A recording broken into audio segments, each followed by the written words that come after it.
What is up, everybody? It's Dr. Vibe here, host and producer of the award-winning Dr. Vibe show. As always, I'd like to say you're blessed, highly favored, a magnet for miracles, and a solution for someone's problem. 2018 Innovation Award winner given out by the Canadian Ethnic Media Association.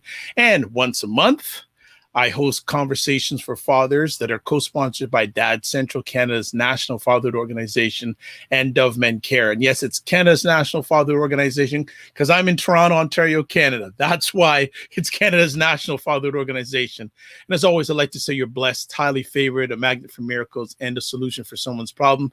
Thank you for taking in the conversation, whether it's live or on the replay. I always like having this lady on the Dr. Vibe show because she shines a lot of light, not only for myself, but others. So it's not an old friend, it's a beautiful friend. Her name is Serena Wills. She's a native New Yorker and currently resides in the Washington, D.C. area.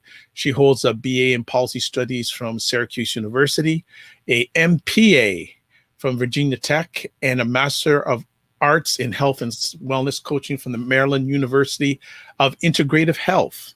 She's a national board certified health and wellness coach through the National Board for Health and Wellness Coaching, and is the owner of Divine Wryte Wellness, her health and wellness coaching practice. And she's a published author and poet. She's published 3 books: The Awakening Pieces of Life, Volume 2, December 2019, Crying Tears of Teal, fall 2017, and her first poetry book, Reconstruction, The Pieces of Life, Volume 1, released in 2014. You can find her in a lot of anthologies and a lot of health and wellness articles in various publications. She's a mother to a beautiful son who we saw before we went live in his Spider-Man outfit, and is an advocate for ovarian cancer, GYN cancers, and Lyme disease research, and is a member of the Delta Sigma Theta Sorority, Inc. And tonight, we have her sharing, because September is a special month. It is Ovarian Cancer Awareness Month. So we'd like to welcome to the Dr. Vibe show again, our friend, Serena Wills. Hey, how are you? How are you doing? I am good. I am blessed. And like we talked about earlier, just taking it one moment at a time. Well, share some of the moments you've had recently, especially with the education system. Jeez. Where to start, right? Where to start? And I mean, my hats have always been off to educators, but they are going beyond the call of duty. I mean, what these teachers and educators and staff members are doing in our education system is just mind-boggling. I just can't believe they're able to do it all. So, yeah. And parents, my hat's off to all of us, because we're alongside of our children, virtually helping them out. Yes. How's it been for you as a parent? Oh, it's I tell people, like, my joke is, I am now the lunch lady, the custodian, I'm the help desk and IT support, a school nurse, and a teacher's aide, because my son has specific learning disabilities. So he needs a little extra help throughout the day. So I literally am like at his side almost, Tuesday through Friday. And then Mondays is our independent day. What they call it, asynchronous work day. So you work on your own. From what you're sharing with me, you remind me of one of the reoccurring skits in Living Color back in the day. Me have 6 job, man. That's how I feel. It was called 8 Man. Yes. Serena, I want to just share something that I've been blessed to know you, at least digitally, for over 2 years now. Yeah. And the growth that you have done personally and professionally while being a great mother. You're becoming a leader now because you're leading workshops, which was something you didn't do when we first met. No, not at all. Tell us about your workshops. That actually happened last year.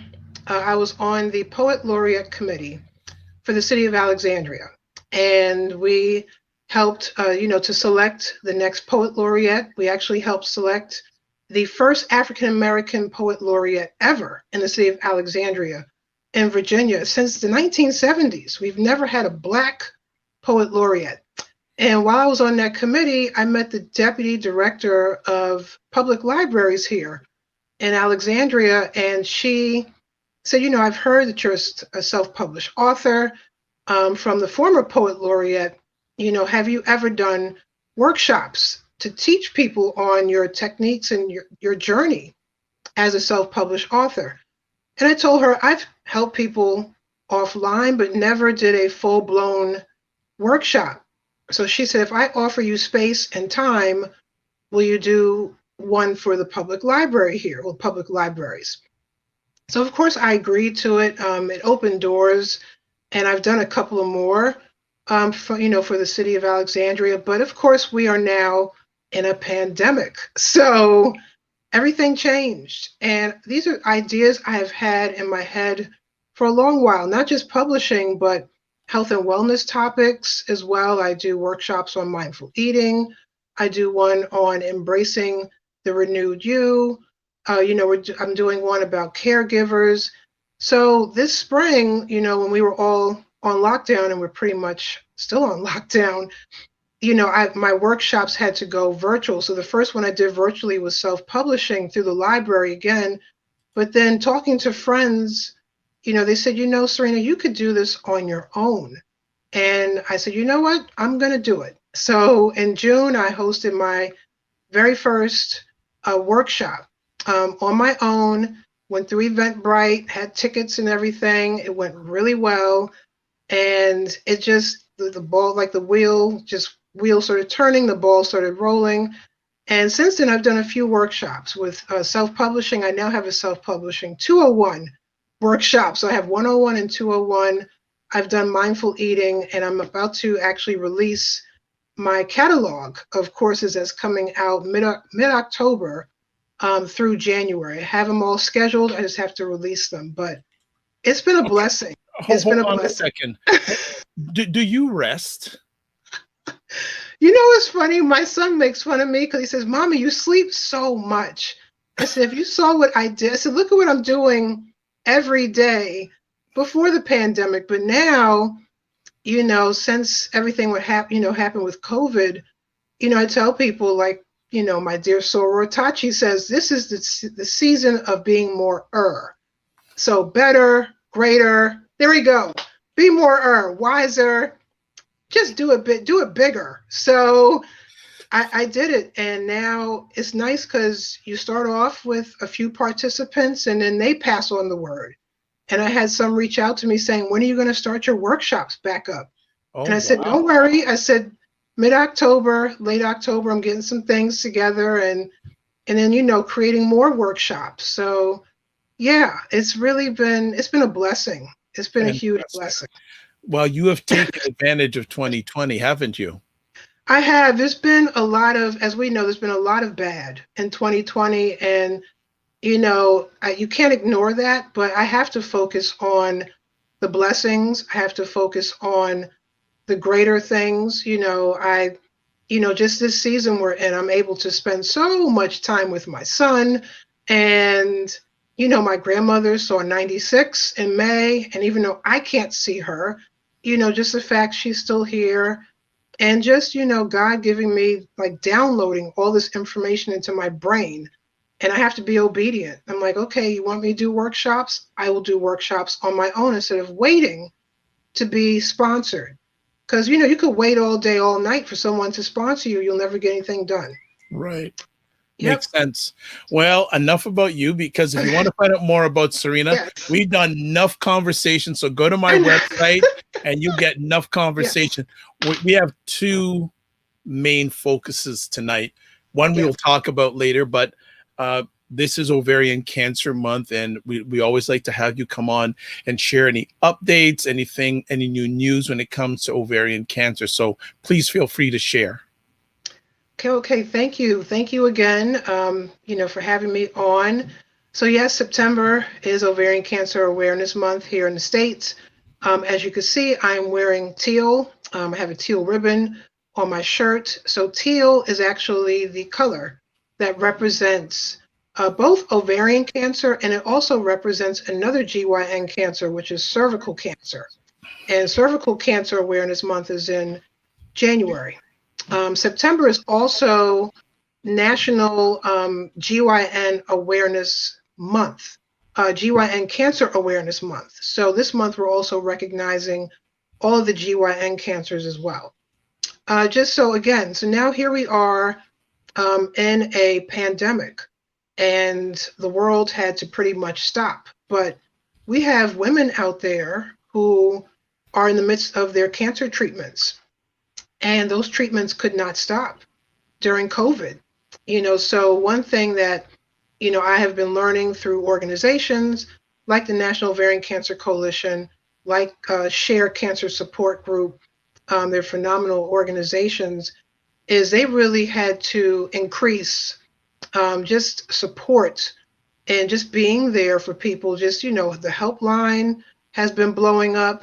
People just need just another extra ear to listen, just to hear their stories. Because, in the midst of the battle we're going through with COVID, we have women out there who are battling ovarian cancer. There are still women, still getting diagnosed with this cancer. And now the scarier part is, just to get an appointment, to go to the hospital or the doctor, there's now all these extra steps. And if you have cancer or any chronic illness, or underlying health condition, you are more susceptible to COVID-19. So that is the one thing that I have learned, is that, just women with ovarian cancer were already extra careful before the pandemic, because of their immune systems, but now have to be, it's like adding 10 extra layers, if not more, of protection when you just walk out the front door just to get your treatments, or to go to that clinical trial, or just to see your doctor. So that's just one thing I wanted to start off with. Was I just want, this is very interesting, because of course one of the questions I would ask, and before we go there, shout out to everyone who is watching live or on the replay. Watching live, we have Nicole, who I know attended one of your workshops, and she said, so amazing, Serena. And she says, great to support both you and Serena, and we support you back, Nicole, 150%. The whole access of getting treatment during 2020, how are ladies overcoming that challenge, if they are able to overcome that challenge? Yeah, I will tell you, I actually have spoken to even just a few doctors, and there are a couple of doctors that I know personally who are making house calls to their cancer patients in particular. They're like, if they can't get to us, we will get to them. So they're going above and beyond their call of duty. Not every doctor is doing this, but there are some doctors out there doing that. And like I said, they still have to get their treatments. So, if you already had, cancer, you already had that relationship with your doctors or medical team to continue your treatments. They are telling everyone to please continue your treatments, because, you can't say, oh, I have to stop my treatments until COVID-19 is over. We don't know when this pandemic is going to, go over us and bypass us. The other unique thing that is now happening, is usually, you would go for a treatment and you'll bring maybe a family member or a caregiver. And depending on the stage you are in, some doctors are only allowing one caregiver to come with you to your appointment, depending on, how strong you are. And some places are not allowing anyone, because as we know, there are hospitals where once you are hospitalized, or let's say you have to do an overnight visit, because some people or some women, like my mom, used to get her chemo treatments overnight. So now you're getting your treatments, and sometimes you're in this now physically alone, because they are not allowed, some people are not allowed to bring in that extra physical family support with them because of all the restrictions around COVID. So that is really, my heart breaks, because you're already going through ovarian cancer. Your family's going through this, but now, some places, like I said, I'm their caregiver. I can go with them But, some places are like, well, if they're not on our list as your caregiver, they can't walk through these front doors.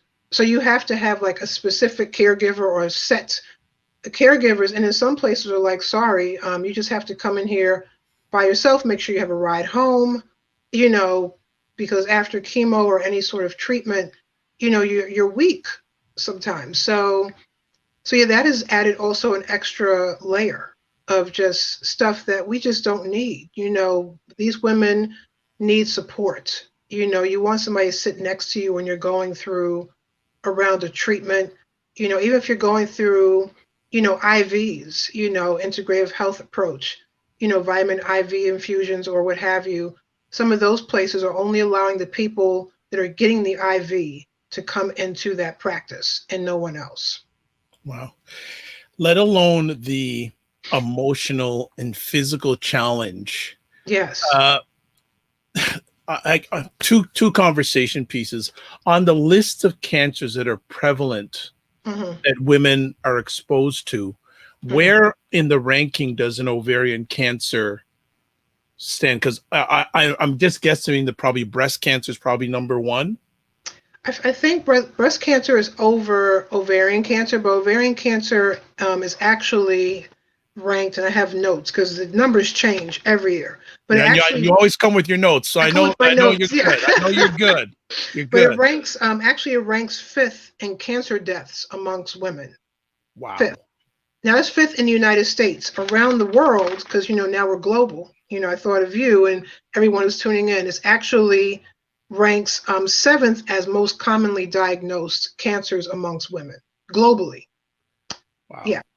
Wow. So it's up there, and the scarier part about ovarian cancer that I say, and I think some people are waiting for me to say something different, and I wish I could, is that, there's no accurate test for this. You can do the CA-125 blood test, and you can have normal numbers, and CA means cancer antigen. There's different cancer antigen tests. And the CA-125 is specific for ovarian cancer and a couple of other cancers as well. You can have, you're supposed to be around the 35 range, and you can have like a 35 or 40, and a doctor may say, oh, your numbers look great, we don't think anything of it, and you can still have ovarian cancer. When you go to get your annual exam, from the doctor, that's another thing that's going on now in the United States and globally, is just getting your annual exam to get a pap smear is becoming a challenge because of all these restrictions and everything going on with COVID. But even with a pap smear, you want to get your annual exam anyway to make sure you are checked. But ovarian cancer, unfortunately, cannot be detected in your annual exam because your ovaries are so deeply embedded in the cavity of your body. They can't see your ovaries. So there's no accurate test yet. We're in 2020 now, for ovarian cancer. And then some insurance companies fight you on, getting ways to look at your ovaries and your reproductive system a little closely. Because I'm high risk, because my mom passed away from ovarian cancer, it's been over 10 years now. And I get a transvaginal ultrasound every year. And that is basically, the ultrasounds that women get, when you're pregnant, but I get them because they want to see my uterus. They want to try and see my ovaries as close as possible. That's the only way to kind of see things. And then insurance companies will try and fight you to get that done. So I've actually had, a run-in with an insurance company. I will not name them online, but I've never received a bill. I've been getting these exams done since I was 35 years old. And the other year, I got my first bill from this insurance company because they didn't believe I needed the exam. And that bill was about $500. Hold on. Let me ask you. Based on what did they feel you didn't need the exam? They didn't think I needed a transvaginal ultrasound because they said, well, you're not pregnant. You don't have cancer. Okay. I said, well, I don't have it, but I want to try and keep it that way. And there's no accurate tests. And even my doctor he orders the same tests every year. But like I said, the insurance company switched because I switched jobs. And he wrote on there, high risk for ovarian cancer. And also, I have fibroids. And they denied covering it. They would not cover even a dime. And, I think the clinic, the place where I went to actually curved the bill because they said the bill would have been higher. They said, but when they said they weren't going to cover it, we lowered your bill so you wouldn't have to pay so much. But I've never gotten a bill for this. And now all of a sudden, this was 2018. So I've been getting this for 8 years. And now suddenly, because it's a different insurance company, so I can imagine what other women are going through, and because. So let me interrupt. So there's of what you just shared, there's two things that come up. I'll deal with what you said recently. Yeah. If you can't afford it, how does a lady deal with this? Because it doesn't sound like the treatments are cheap. Well, no, that was just me getting an exam. That's once a year. So an example of billing, I remember my mom when she was going through her treatments, at the time when she went in, she didn't know she had ovarian cancer. She thought that it was menopause because ovarian cancer symptoms mimic menopause. So she thought, I'm just having a moment. I'm going to go in and get checked. She thought it was something deeper than menopause, but she didn't think stage 4 ovarian cancer. When she went into the hospital, originally they misdiagnosed her. They thought she just had a bad bout of constipation and sent her home with Imodium AD. And then she went back to the hospital, and that's where they did a CAT scan and all kinds of stuff, just to look at, her abdominal area, her ovaries, and that's where they saw all the tumors. When my mom went in originally, she didn't have any health insurance. She had none. So the doctors, of course, called the social workers at the hospital, and she filed for emergency Medicaid because she wasn't working. And at this time, it was hard for just, a quote unquote healthy adult at that time in New York to just get Medicaid. So she actually was able to get Medicaid. And I remember after she passed away, I saw a bill from one of the hospitals. She had went to 2 or 3, but the main one she went to back and forth on. And luckily her bill was we only owed $25 on the bill. The rest of the bill showed everything she had, from the chemotherapy treatments to the daily night stays at the hospital, because they charge you by the night that you're in the hospital. And that was from the one hospital. That bill was $125,000. How much? $125,000. And that was from one specific hospital. She was in the nursing home. They had that, luckily Medicaid covered that whole bill. She went to another hospital and Medicaid covered that whole bill. But that was just one bill that I was able to catch in the mail. And I said, oh my gosh, what if you don't have insurance? Or what if you have the insurance where you have to pay a certain amount out of pocket? We're talking 6 figures here, and that's a lot of money. Yeah. A lot. And Helena Hamilton is saying this is all very informative. Thank you, Serena. Helena. Yes, hi, Helena. What concerns me going forward right now is there are certain individuals in your country that want to take away the Affordable Care Act. So I don't know how much help the Affordable Care Act helps with this ovarian cancer situation, but I'm just saying if that is taken away, that's not a good situation. No, because there's still millions of people here in the United States who are still not even covered, period, by health insurance, even with the Affordable Care Act. So now you're trying to take this away. And no, it would not make for a good situation. And then you're doing all this in the midst of COVID-19, seriously. So yeah, there's a lot of whack jobs that are in administration right now here in the United States. And it's cruel. It is flat out cruel to do this, and there are families and women who are, they're getting their insurance through the Affordable Care Act, and if it's taken away and they now have to get regular or full-blown, full-priced insurance, now you're paying the monthly premiums on top of copays, on top of deductibles. Wow. The other part of what you shared over the last few minutes really sticks with me is there's no way of diagnosing this. So how does a lady know that she has ovarian cancer? Yeah, well, unfortunately you get diagnosed when you have the cancer. That's the unfortunate part. Cervical cancer, I tell people that cancer is easier to detect because you can detect it through a pap smear, but then there's still some women who they're not able to catch it. Then, maybe they're not getting their annuals regularly or in between an annual, but with ovarian cancer, you're right. Like my mom was diagnosed stage 4, and not only was she stage 4 ovarian cancer, but she was considered inoperable. So there are some women who are diagnosed with ovarian cancer. Sad part is about 75 to 80% of the women who are diagnosed are already in the latter stages. They're in stages 3 and 4. That leaves only 15 to 20% that is in stages 1 and 2. And unfortunately, also with ovarian cancer, it is a very silent cancer.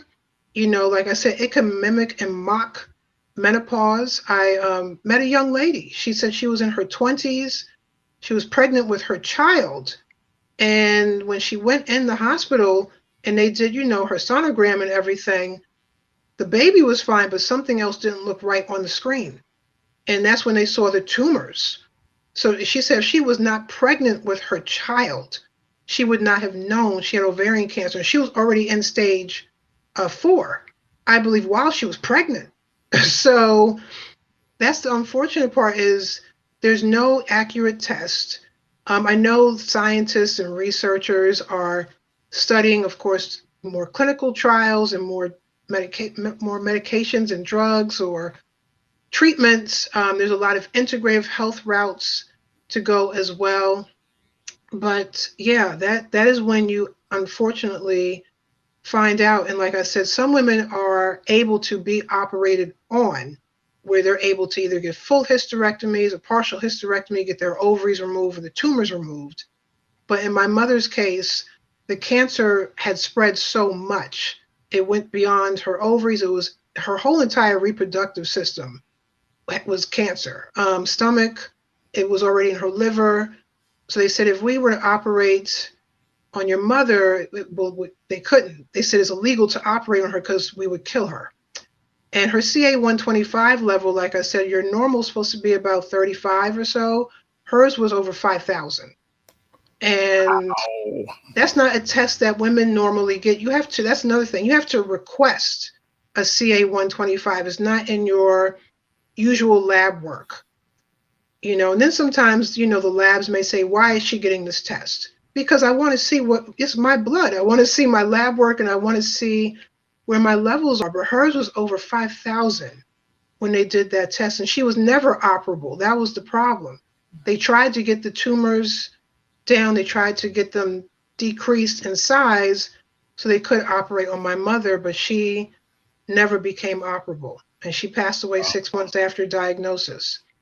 My continued condolences on this, Oh, thank you. And then what some women are doing that I actually just read about recently, I've heard about this. I actually had a friend of mine who did this as well. She actually had a full hysterectomy done because her mother died the same year my mom died of ovarian cancer. And she said, Serena, I don't want any kids biologically anyway. And she was able to, somehow, get the insurance company. They paid for some of it, but she got a full hysterectomy. She was like, I don't want any of it. If I could just remove anything that's going to, to try and cause ovarian cancer. But some women who are high risk are now going that route. They're getting their fallopian tubes removed. They're trying to get surgeries to get their ovaries removed, which is a very, because, now you're kind of throwing your body into menopause. when you're starting to remove reproductive, parts. And then there's Sure. other things that happen as well, like, blood levels, your estrogen levels are all thrown off. So sometimes they have to put those women on hormones to assist them. But women are really going, they're going, just really as far as they can to try and prevent the cancer, because there's no accurate tests and there's no accurate screening. Wow. That's since we last talked, have there been any new advancements, or is it because maybe the medical profession is so focused on COVID that any developments in ovarian cancer research have sort of had a hold, or we're not hearing as much?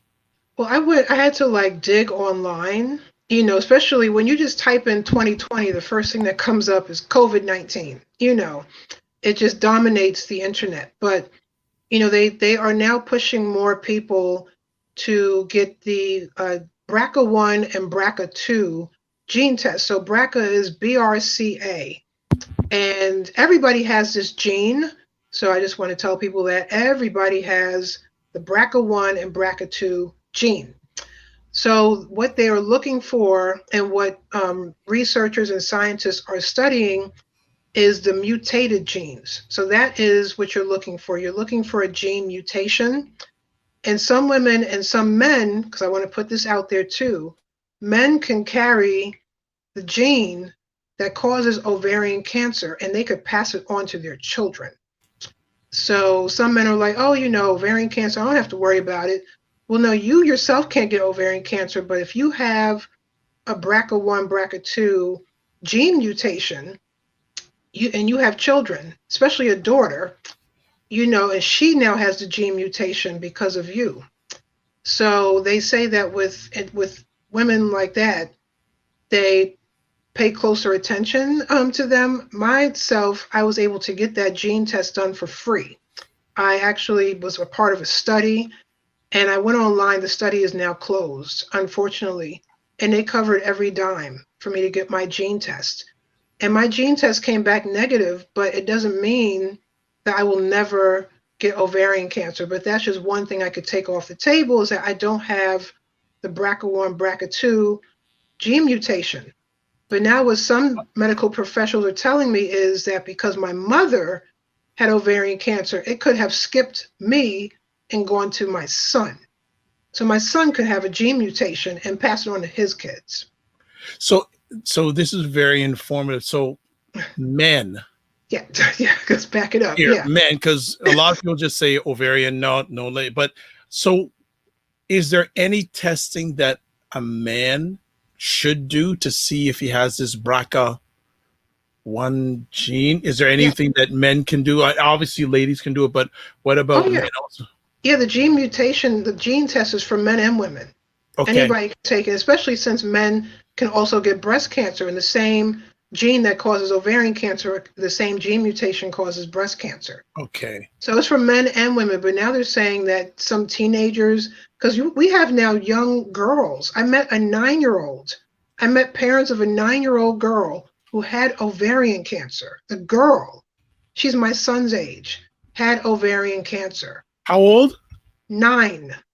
Because you have your ovaries already. And, when mom and dad got their gene test, one of them had the mutation. But they wouldn't have assumed that their child would have this, gene, have cancer. And she was complaining about abdominal pain and other things of that nature. And when they went in, now luckily I actually met the little girl. She's alive and well, but she actually had to have a surgery done, and that was part of the conversation that her mom had to have with her, is that the surgery she had done is now she can't have children. Oh. So when she gets older. And what age did she have this surgery? She was 9. And she can't have children now. Yeah, because they removed her ovaries, they removed tumors, the fallopian tubes, everything is removed. So she can't have biological children. She can adopt, of course, but she can't have her own biological children. So it's rare. It's actually rare in children and teenagers, but you're starting to see more 20s and 30s get ovarian cancer, mainly women who are 40 and up. The older you get, your risk is now increased. And the majority is 60 and above. But so let me ask you, how does one, are there any things that people do that make them get this unfortunate disease or medical situation? And just before we go any further, Kim Jackson saying this is amazing information for my sis. Thank you, Kim. Very much appreciate that.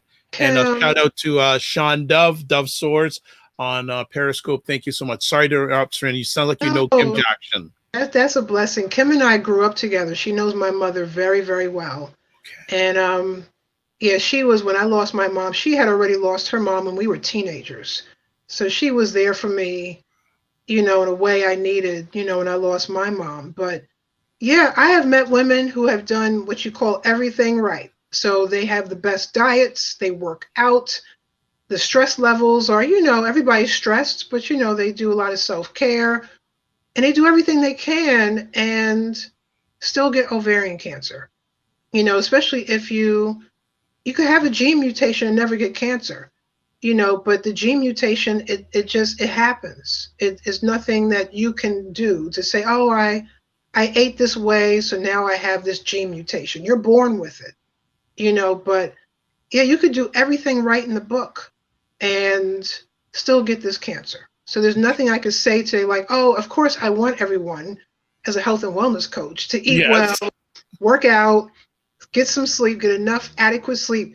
You want to take care of yourself and build your body up. So when you go in and go and fight, the cancer, hopefully, you'll be in better shape. But there are some women who are the most physically fit women I have met. They were diagnosed with ovarian cancer and they said it wiped them out. They were athletes, triathletes, you name it. And they still got it. And, and it still really almost took them out of here, Wow. Well, Kim says, I love you, Serena. Oh, I love you too, Kim. And also Moy Fung, very informative. Thanks for this broadcast. And I do know Moy, and thank you for taking time for taking time out of your positive, productive schedule, Moy, because I know you got a lot on the go. Like everyone who's watching this live on the replay, we appreciate it. We don't take it for granted. So we're going to transition a bit and spend the last few moments of our conversation on a special person. So back on August 27th, 2018, and Serena had been on for a few times on the Dr. Vibe show, and says, I've got someone I want to bring on. So I'm going, okay, all right. Like, I know Serena, she ain't gonna like fool me or pull something on me, right? And she brought this lady on named Tara Lassard, and Tara had so much energy, and was such a positive life. And I want to read a little bit about Tara, and then I'm going to let Serena continue. So I'm going to read some of Tara's story. It was August 2015. I spent a lot of time crying by the Delaware River, just blocks from my Mooresville, Pennsylvania home. I had suffered acid reflux for a year and knew something more was wrong, but didn't know what it was. I tried diet modification, sleeping, sitting up, and natural remedies to no avail. I finally went to a local hospital ER in September, and after having extreme pain in my stomach, my immense amount of pressure, and with immense amount of pressure when I sat down. They did a CT scan and quickly admitted me to the hospital, where I was told the gynecologist would provide the results the next day and family would be present. It was then the doctor shared with me I had stage 4 ovarian cancer, and there was nothing they could do for me. I was in shock. No one in my family had cancer. So in light of what Serena just said, this is how this happens. I ended up starting treatment at a nearby cancer hospital. They said I was a textbook case and recommended chemotherapy and surgery. And I said I would be fine. I didn't get a sense they knew me or cared about my concerns. They didn't see me as a unique individual.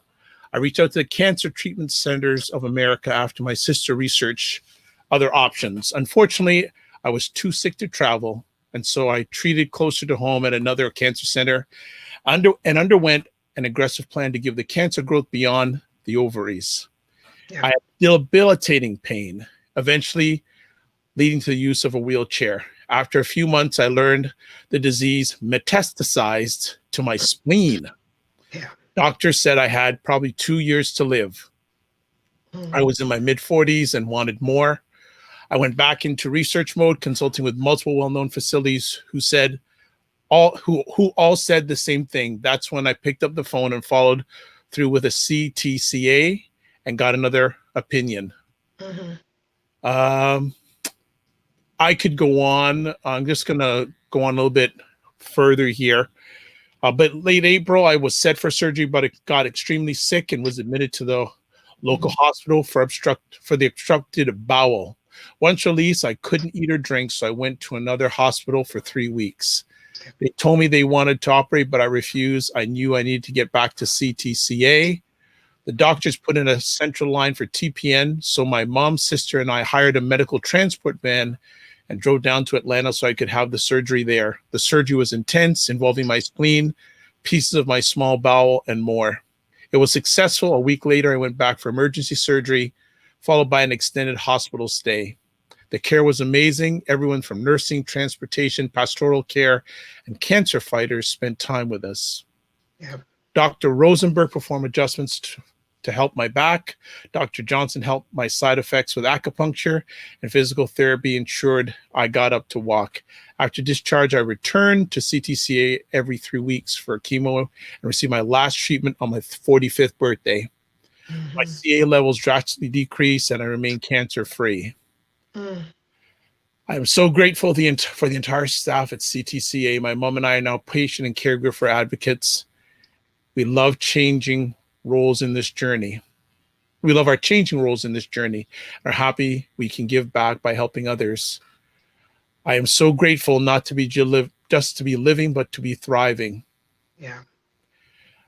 That is when I first met Tara Lessard. I will let Serena continue the story. Oh gosh, I have my tissue box next to me. Thank you so much for reading that.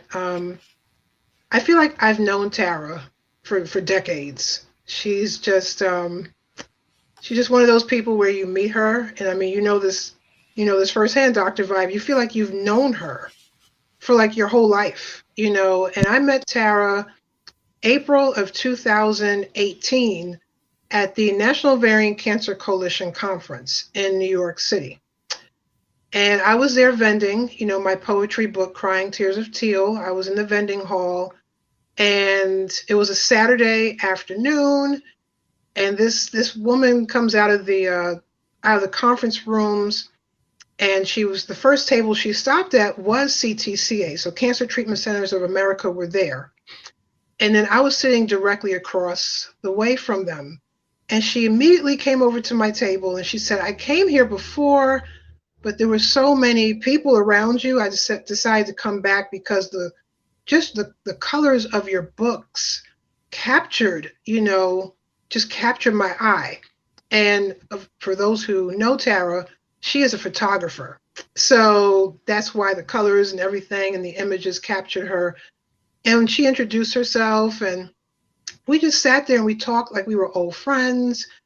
And we really hit it off when she said, you know, you said you live in the DC area, but you don't sound like you're from the DC area at all. And I said, well, I'm originally from South Jamaica, Queens. And Tara had a way of saying, oh my God. She was like, I'm from Jamaica, Queens too. And we just hit it off. She, you know, spent some of her childhood in Queens and then moved to Morrisville, Pennsylvania. And from that moment on, we became very good friends. She shared her cocoa bombs with me that day. I was starving in that vending hall, and she says, I have what you need in my bag. She always carried food and snacks. She was a foodie. And then after that, we went to a food truck and had Mediterranean food for dinner. And that was just my first day meeting her, and she told me her tremendous story. She told me about how she had to fire doctors who didn't believe in her healing, who basically wrote her off, about all the travel she had to endure, her and her family. And when I met her at the time, she was walking, she had a cane, and she was in remission. So that was April 2018. I said, my God, you are a walking, talking, breathing testimony, because my mother was stage 4 ovarian cancer and only, was alive for 6 months. So we came on to the show, a few months later, and I'm so glad we did. We did 2 shows together, and we were supposed to come back and do another show. We were going to do an end of the year show. I don't know if you remember this, Dr. Vibe. And at that time, I don't know if it was mid-fall, I remember she was talking to us offline saying she had had some labs done, and there were some numbers that were elevated. And she's, I have to, just check in, with some doctors and see what's going on here. And that is when she discovered that she had what you call a reoccurrence of cancer. So it was not ovarian cancer anymore. I believe it was pelvic. It had went to her pelvis. So it was pelvic cancer. But the rock star that Tara was, and I know she's with us shining down from heaven, she still wanted to take a trip before she started treatment and went to Florida. She went to Disney World, okay? And she wanted to see friends. And, this is the woman who was telling me about conferences I need to go to, because she traveled to Hawaii and went to this health and wellness conference and said, you need to be there. We need to go together and you could be on the panel. And, I just knew she was going to beat it. It's like this girl came back from stage 4 ovarian cancer, and that is rare. She was definitely a testimony. And, as time went on, actually May of 2019, myself and my son were in Philadelphia to see my cousin graduate college, and we were able to go see her. We spent a lot of time with her on a Friday. It was like Friday afternoon, all evening into the night. And I'm so glad, because that was her first time meeting my son. And I'm glad I got him there, because we had all these plans, and she says, Serena, I just want you to know, I'm really having a tough time with my treatments, and we are trying everything, she said, but I'm still making plans. She was like, next spring, when you come back, I'm going to go to Rita's Ices. And for those who know what Rita's is in the United States, it is an amazing spot where you get ices. And she said, I want to get Rita's Ices, and I want to take Jordan to this apple orchard, and I want to take you to this field of sunflowers, because that's her favorite flower. I actually have on earrings that look like flowers because of her. So we had all these plans, and her birthday was that September. She had a huge birthday party. I wasn't able to make it. And we spoke that week. We spoke the week of her party. It was after her party. And we spoke for a good couple of hours on the phone. And she said, I just wanted to talk to you because I'm going into a different kind of treatment, because what I'm doing is not working. Again, we thought it was working, but certain tumors, some have decreased while some have really increased in size. And, I'm glad I had that phone conversation with her, because that was the last time I heard her voice. I didn't know, I just knew in my heart she was going to beat this cancer. And we would text each other. She was really good about text messaging. So I would text her just to see how she was doing. I would send her pictures of Jordan, and I would send her jewelry. She loved jewelry and accessories. So I would send her jewelry and things that were teal and just things that were colorful and just happy. And I remember sending her a Christmas card with Jordan's picture in it, and I hadn't heard from her. And I said, let me just text her after the new year. And I remember wishing her a happy new year, not knowing that she passed away. And thank God for her sister, Sabrina. I don't know if she's watching. Her sister started going through her phone and saw my text message. And she reached out to me. I will never forget. It was the first Friday of this new year, this year, that we are, and I was at work. It was about 11:30 in the morning. And she says, Serena, I just want you to know, Tara did get your Christmas card. She got it. And she says she got it. And then a few days later, on December 26th, she passed away. And I mean, I was like, what are you telling me? Like, what are you saying here? And she said, I'm so sorry. So I'm just, I mean, for her to say, I'm sorry, I'm like, I'm sorry. She was your sister, you know? And she said, I'm trying to reach out to all her friends, but that in itself is a miracle because Tara was just a light. Like she had friends everywhere.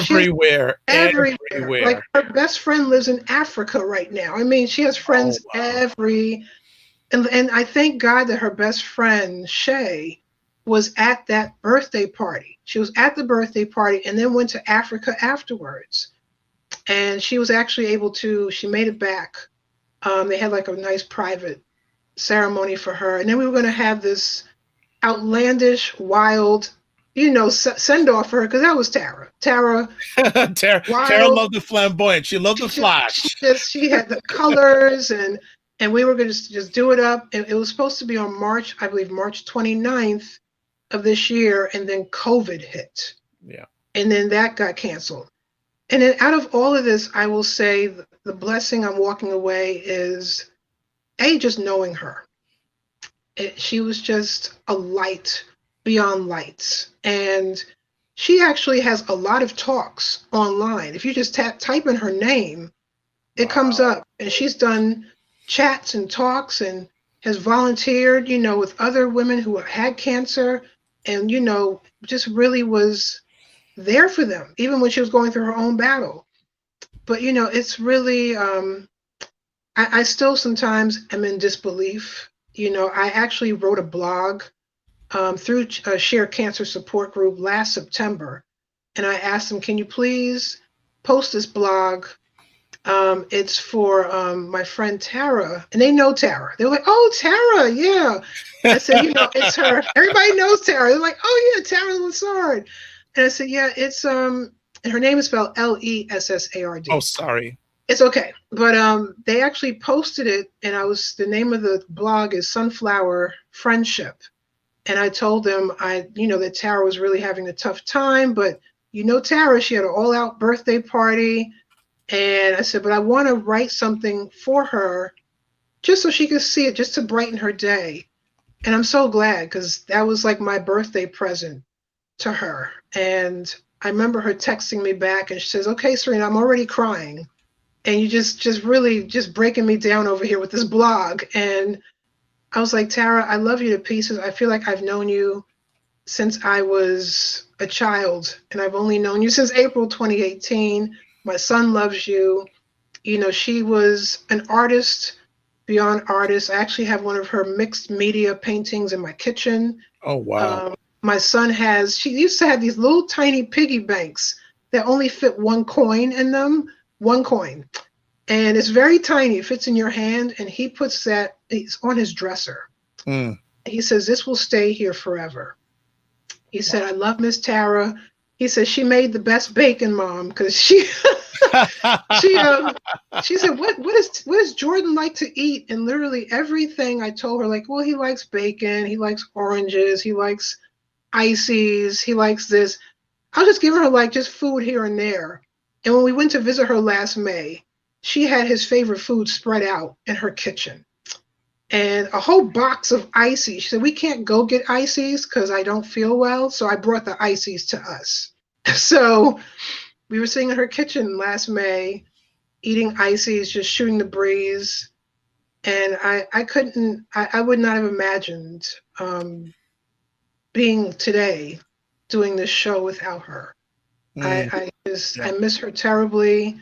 I was crying this morning over her, and I said, Tara, I'm about to do this show, and just give me the words to say without breaking down on the camera.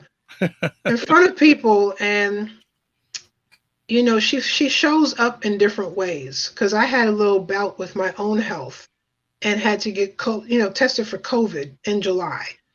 And literally, when you pulled out the parking lot right across the street from the testing site, was a whole backyard filled with sunflowers. That was not there last year. Just, I guess, whoever moved in planted a whole field of sunflowers. That's all right, Tara. This is you telling me I'm okay. And sure enough, that test came back negative. Like, no, you're just having a flare up of your pre-existing, like your own symptoms. You're okay. I said, I knew I was okay when I pulled out the parking lot and I saw a field of sunflowers. Wow. But that's who she was. Her mother, Sarah, her dad. I mean, they're just amazing people. I'm thankful to be connected to them. And, you know, I pray for them every day. I told Sarah what my grandmother says, it's the worst feeling in the world to bury your children or to put your children to rest. They're supposed to outlive you. Yep. You know, but she's so positive. Her family and her friends are just they're like Tara. Everybody who I met who knew Tara are just ultra positive. And her birthday was just September 8th. She would have been 48 this year. And her Facebook timeline is flooded with tributes. It's just beautiful. So I know she's listening. You know, I love her. I know she's reunited with her son. I don't know if you read that part. Yes, I did. You know, but she actually was pregnant at one point, and, you know, she lost her son. And I always think that she's now reunited with him, because she never had the opportunity to be a mother to him on this plane.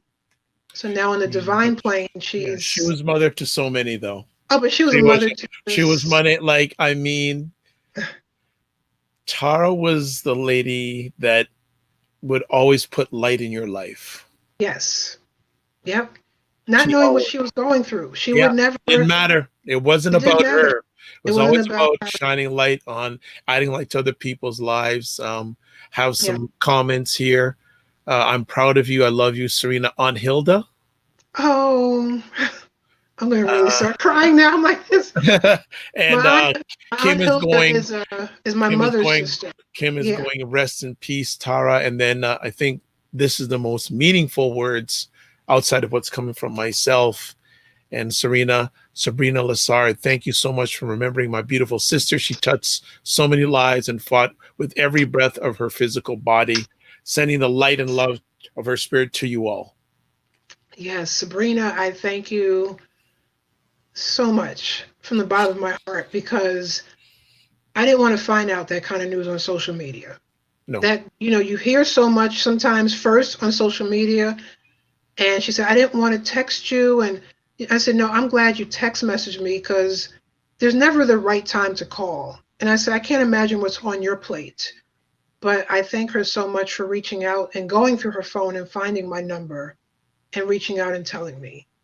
And that day was I had to go in the bathroom and cry for about 30 minutes at work and pull myself together to pick up my son that evening. I was gonna ask, how was this sharing it with your son? You know, death is really you know, he's at that age where they're trying to understand. They're understanding death, but the way they understand it is, oh, if you're old, then you pass away. But now he's learning through, unfortunately, we had a cousin in 2017, Heather. She was turning 47 and died of cancer. You know, now we have Tara and other people that are younger. And the first thing he told me was, you know, Mom, you know, you and Miss Tara are almost the same age. Same age. Ha, ha, ha. Bam, bam. And, you know, I'm really doing everything in my power right now to not crack. But he's starting to put two and two together, that people that are Mommy's age are dying. And he said, I don't even really understand, Mommy, why your mommy had to pass away. And kids have like the wildest ideas. He says, you know, I want to invent a time machine. He just told me this the other week. So we can go back in time so I can meet my grandmother. Because he never got a chance to meet my mother. And he said, so I could go back in time and we can meet Tara sooner so we can have our ices. You know, that's how these kids think. You know, their imagination is so beautiful and bright. And I said, I wish we had a machine like that where we could just go back in time and visit folks, even for just a few minutes. But it's hard on these kids, you know, because he said, well, Mom, we were supposed to go back and visit her. What happened? I thought she was doing better. And I told him that's unfortunately the side of cancer.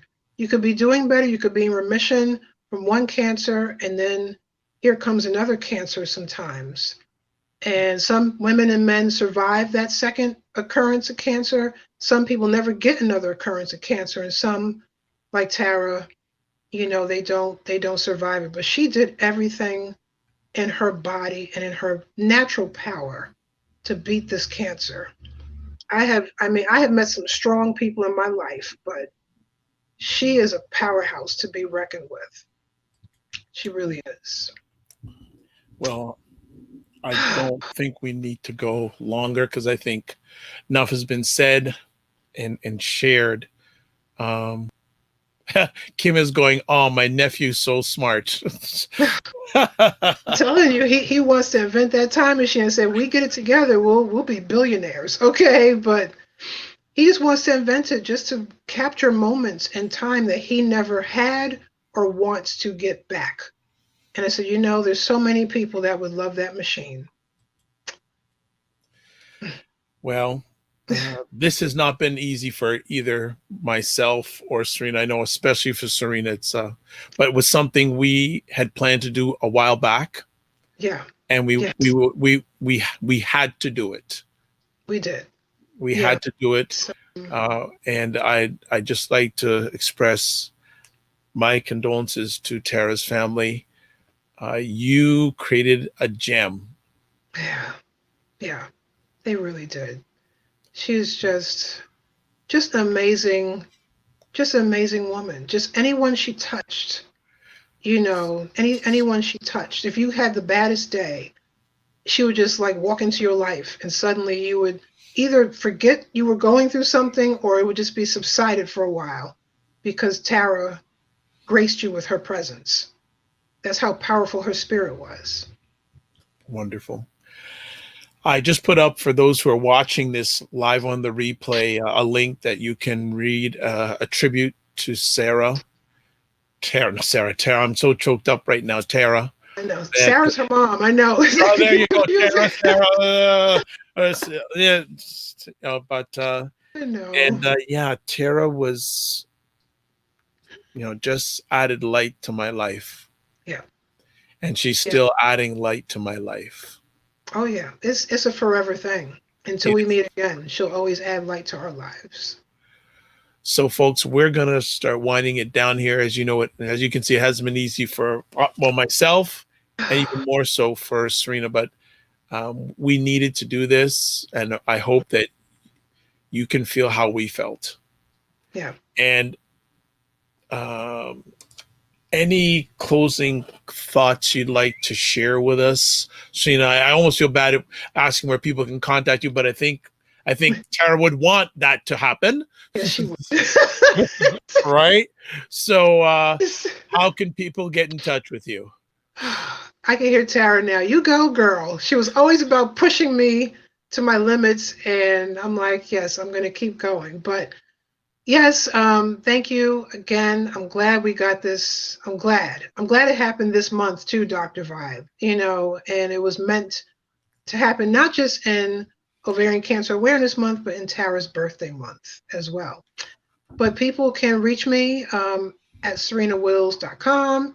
That is my author, writer, publishing coach. That's another thing I added to my 10 jobs, ma'am. My 10 jobs, you know, I now help people get published. I'm their guide on the side and help them get published. A whole bunch of people did it for me. Why not do it for others? And, you know, and also on my website this month, Crying Tears of Teal, my poetry book, it's a fundraiser for the month of September. is $20 plus shipping and handling. I'm actually donating 75% back of the proceeds of this book to actually chapters through the National Ovarian Cancer Coalition, and also an organization called NELD IT out of Austin, Texas. They're a dynamic duo of sisters. They lost their mother to ovarian cancer as well, Sheila and Archette. So I am, donating most of the money back to them. So, please support and share cancer support group as well, because Tara really loved the work they were doing. So that is that. And then Divine Wryte.com is WRYTE. Why the Y is in there? Because I'm an artist and I'm unique and I'm a writer. That's you why. Bring it. So you bring it. Sarah wanted no other way. You bring it. Yeah, it's just no other way. And Wright, like RIGHT, is just boring. So, and just WRIT is right. So DivineWryte.com is my health and wellness coaching practice. I do individual and group coaching sessions. I now do workshops as well. So I did a mindful eating workshop back in the summer. I'm going to do it a couple of times around the holidays. And I'm doing a special workshop around the holidays for caregivers of those who are caregiving for those who have cancer or chronic illnesses, or caregivers who are like me, former caregivers who are in transition or their loved ones have transitioned. So look out for those dates on my websites, and social media. I'm on Divine Wryte, all one word. And Facebook, unfortunately, it's not unfortunate. It's just Serena Wills. So / Serena Wills. You can find me on Facebook. But thank you again. I thank everyone who tuned in. There were some very, very special people. Here comes my special one right now. There he is. He wants his time. So if my Aunt Hilda's watching, yep, my son is here. Say hi, Jordan. Hi. So, hey, Jordan.